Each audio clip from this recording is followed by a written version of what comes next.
ఇది మా పాపది ప్రామ్ డ్రెస్. అంటే ఇక్కడ హై స్కూల్ ఎండింగ్‌లో ప్రామ్ ఈవెంట్‌లో యేసుకునే ఫార్మల్ డ్రెస్.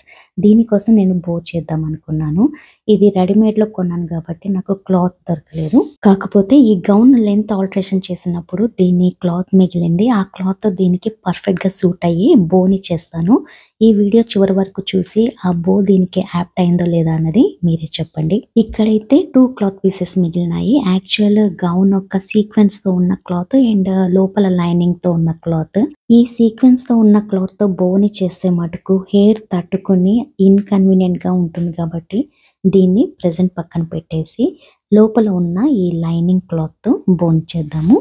ఫస్ట్ కట్ వచ్చేసి ఒక 24 సెంటీమీటర్స్ లెంత్ ఉన్న ఈ ఫ్యాబ్రిక్‌ని కట్ చేసుకొని పెట్టుకుంటున్నాను. అండ్ దీని విడ్త్ వచ్చేసి 10 సెంటీమీటర్ ఉంది. ద మెయిన్ ఇంపార్టెంట్ థింగ్ ఏంటి అంటే ఈ ఫ్యాబ్రిక్ బనియన్ క్లాత్ కాబట్టి దీని ఎడ్జెస్ నుంచి పోగులు రావట్లేదు. సో సీల్ చేయాల్సిన అవసరం లేదు. అండ్ సెకండ్ ఫ్యాబ్రిక్ వచ్చేసి ఇక్కడ నేను 18 సెంటీమీటర్స్ లెంత్ ఉన్న ఫ్యాబ్రిక్‌ని తీసుకున్నాను.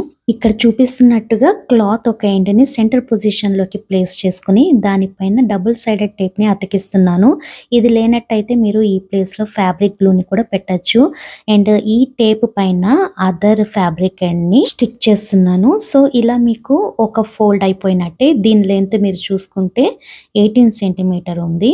మొదట చేసినట్టుగానే ఇప్పుడు కూడా సెంటర్ పొజిషన్స్‌ని చూసుకొని క్లాత్‌ని ఫోల్డ్ చేసుకోవాలి. ఇక్కడ మీరు గ్లూ చేయొచ్చు, చేయకపోవచ్చు. ఒకవేళ గ్లూ చేయనట్టయితే ఈ ఎండ్స్‌ని హోల్డ్ చేసుకుంటూ శారీకి ఫ్రిల్స్ ఎలా అయితే ఇస్తారో అలా ఫ్రిల్స్‌ని ఇవ్వాలి. సో ఇలా చేస్తే మనకి బో షేప్ రెడీ అయిపోతుంది. ఫైనల్‌గా సింపుల్‌గా దారంతో మీరు చుట్లు చుట్టేస్తే ఇది నాట్ పడిపోతుంది. మనకి టిఫిన్ పొట్లాలు ఎలా కడతారో అలా అన్నమాట.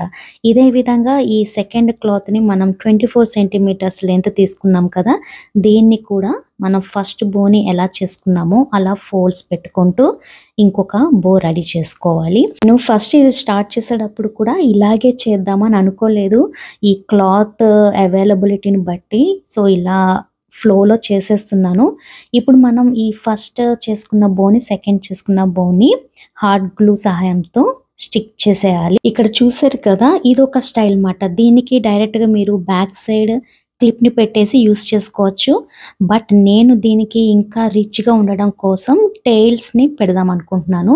సో మన హెయిర్ లెంత్ ఎంతుందో లేకపోతే మనకి ఎంత లెంతీ టెయిల్స్ కావాలో చూసుకొని అంత క్లాత్‌ని కట్ చేసుకొని దీన్ని నేను ఒక లీఫ్ షేప్‌లో కట్ చేస్తున్నాను అన్నమాట. ఇక్కడ నేను లీఫ్ షేప్‌లో కట్ చేస్తున్నాను కదా! ఫైనల్‌గా దీన్ని చూస్తే దీన్ని పిగ్ టెయిల్స్ అంటారు. దీన్ని కూడా మనం సెంటర్ పొజిషన్ చూసుకొని ఫ్రిల్స్ పెడుతున్నట్టుగా పెట్టేసి థ్రెడ్‌తో నాట్ చేసేసుకోవాలి. అండ్ హాట్ గ్లూని యూజ్ చేసుకొని మెయిన్ బోకి స్టిక్ చేసేయాలన్నమాట.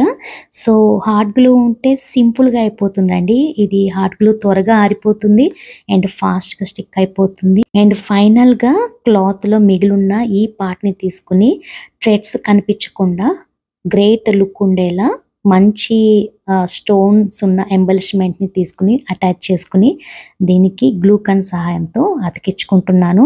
అండ్ బ్యాక్ సైడ్ వచ్చేసి నేను అలిగేటర్ క్లిప్‌ని యూజ్ చేస్తున్నాను. ఈ క్లిప్ అయితే హెయిర్‌కి సింపుల్‌గా పెట్టేయొచ్చు.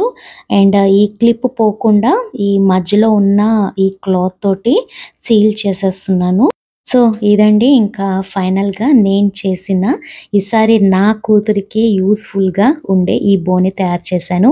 మీకు నచ్చింది అనుకుంటున్నాను. అండ్ ఇలాంటి మరిన్ని ట్యుటోరియల్స్ కోసం నా ఛానల్‌కైతే సబ్స్క్రైబ్ చేసుకోండి.